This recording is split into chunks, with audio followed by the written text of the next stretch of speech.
यज्ञे तपसि दाने च स्थितिः सदिति चोच्यते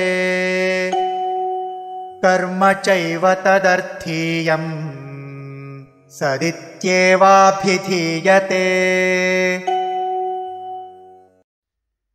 यज्ञे तपसि दाने च स्थितिः सत् इति च उच्यते कर्म च एव तत् अर्थीयं सत् इति एव अभिधीयते।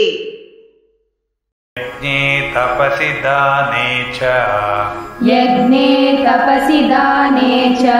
स्थितिः सदिति चोच्यते कर्म चैव तदर्थीयं सदित्येवाभिधीयते।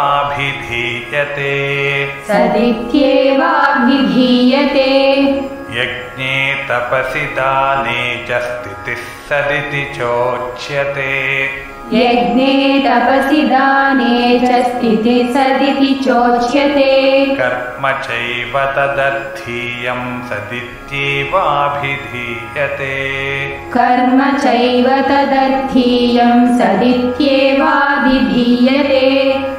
यज्ञे तपसि दाने च स्थितिः सदिति चोच्यते कर्म चैव तदर्थीयं सदित्येवाभिधीयते।